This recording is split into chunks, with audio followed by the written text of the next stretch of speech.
Allez, on va faire un peu d'histoire. Napoléon et Poutine. Bon. Posez la question pourquoi. On y vient. Napoléon, dans son temps, bah, c'était pas un dictateur, mais enfin, il en avait bien les pouvoirs. Hein. Alors, les deux, à mon avis,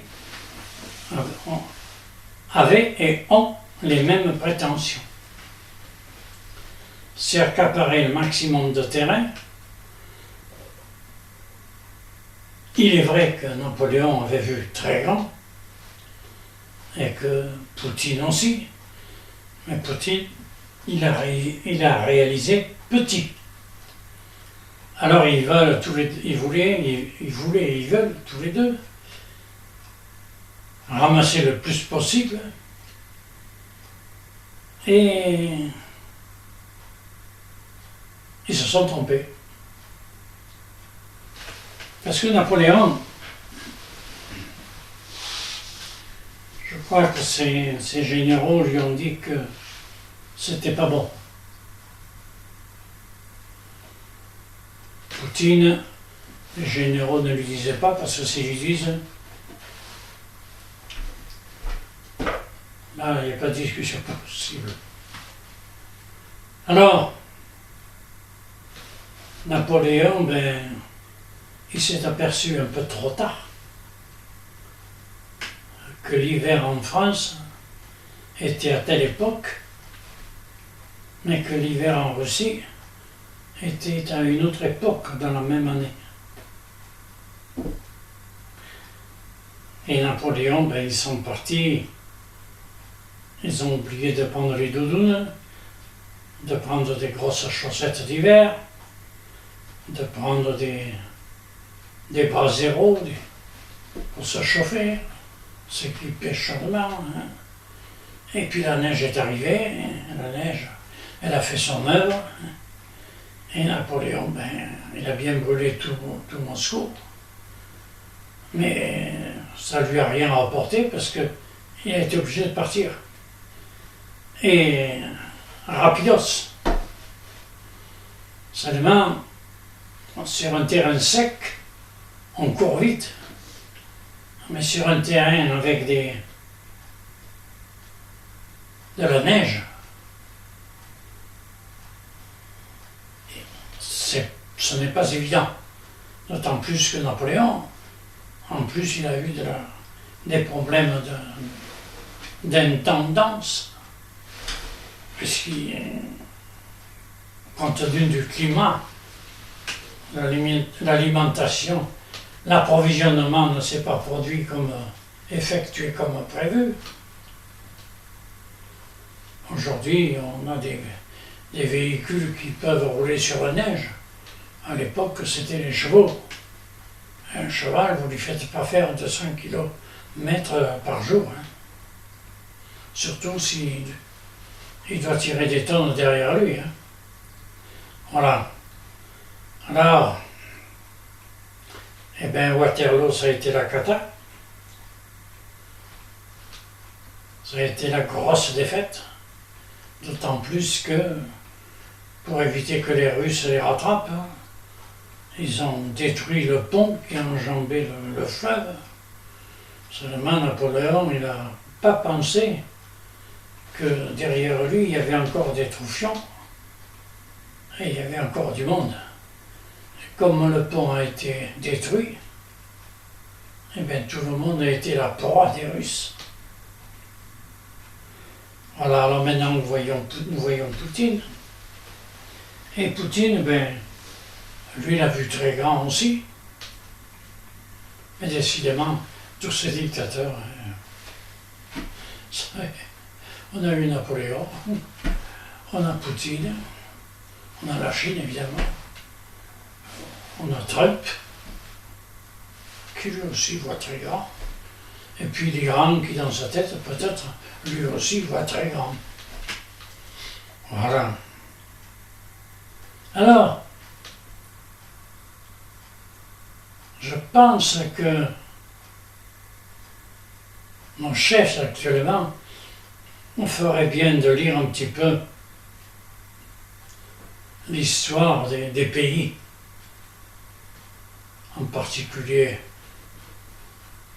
la France, qui n'est pas en reste, et qui est un bon livre de leçons pour des choses à ne pas recommencer. Or, il s'avère que ou Poutine ne sait pas lire,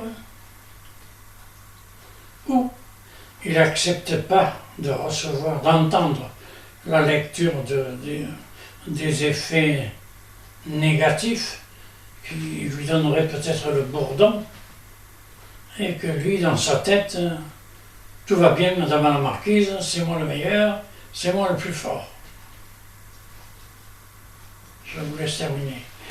Et résultat, eh bien, c'est que Poutine, un de ces jours, pendant la poudre d'escampette, il va partir, on ne saura pas où il est, et puis ma foi, on n'entendra plus parler de lui. C'est une façon de voir les choses. Je ne sais pas si aux écoles militaires on apprend cette formule, ce qui m'étonnerait quand même. Alors, Poutine, il a toujours raison. Et il ne faut surtout pas le contredire. Seulement, en attendant, il avance en marche arrière.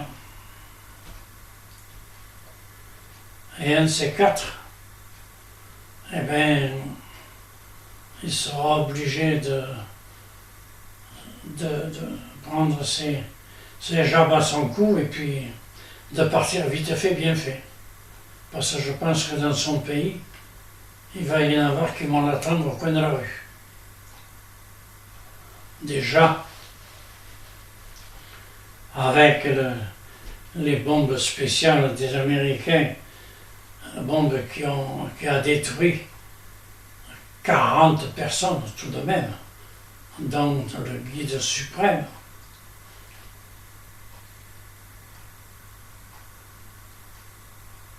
Sa belle-fille, un de ses petits-enfants,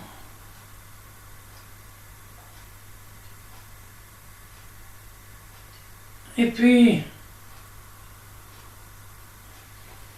39 ou 40 autres, 39 autres. Mais le fils du guide suprême, c'est drôle, avec tous ces morts, parce que tout le monde est mort. Mais le fils du guide suprême, comme par hasard, il n'est pas mort.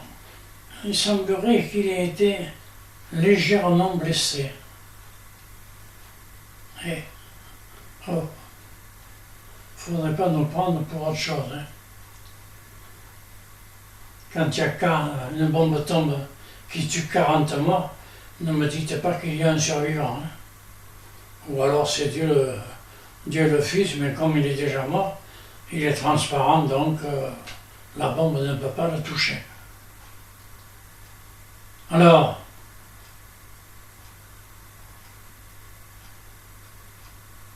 c'est drôle comme l'histoire se renouvelle.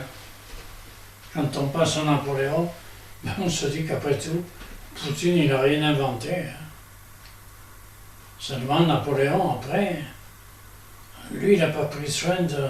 Il a bien trouvé une île, mais il y a résidé comme prisonnier. Et encore qu'il a eu de la chance qu'il ne soit que prisonnier. Eh oui.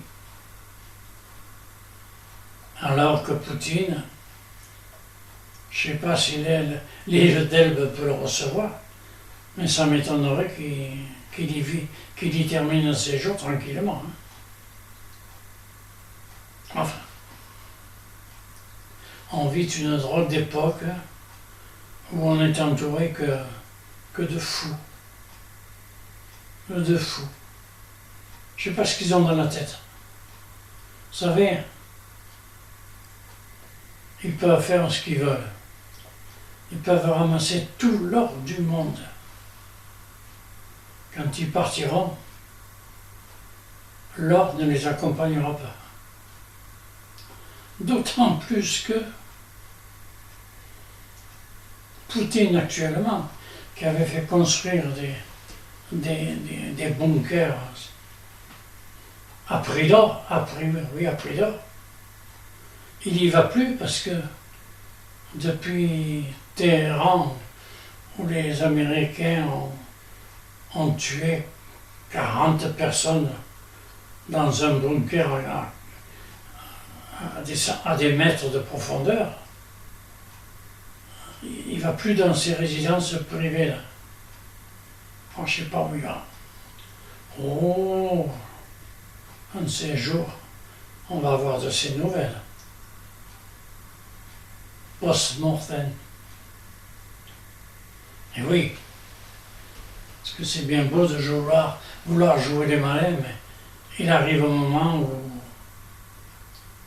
la réalité vous dépasse. Voilà. Alors,